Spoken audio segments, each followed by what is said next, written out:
नमस्कार मंडळी, दाखवलेलं फळ तुम्ही सुद्धा खाल्लंय का? खाल्लं असेल तर कमेंट्समध्ये नक्की सांगा की या फळाचं नाव काय आहे? तर हे फळसुद्धा मी खूप वेळा खाल्ले. पहिल्यांदा जेव्हा खाल्लं त्यावेळेला याची चव खूप थोडीशी वेगळी लागली. पण याचे जेव्हा फायदे बघितले, जेव्हा फायदे वाचले, तेव्हा हे फळ मी वारंवार खाते. तर सोशल मीडियावरती या फळाला ट्रेंडिंग फूड म्हणतात. तर हे फळ अमेरिकेत पिकवलं जातं. तर या फळाचं नाव आहे ॲव्होकॅडो. तुम्हाला माहितीच असेल.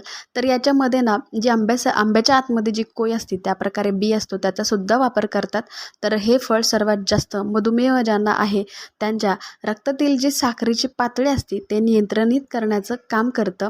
तर हे फळ आपण रेग्युलरसुद्धा खाऊ शकतो, इतकं याचे फायदे आहेत. तुम्हाला सुरुवातीला चव याची विचित्र वाटत असेल तर तुम्ही त्यामध्ये मीठ मिरची टाकून याचे सेवन करू शकता. तर हे फळ तुम्ही अवश्य खावं, कारण या फळाचे फायदे आपल्याला त्वचा सुधारण्यासाठी, त्वचा टवटवीत ठेवण्यासाठी सुद्धा फार उपयुक्त आहे.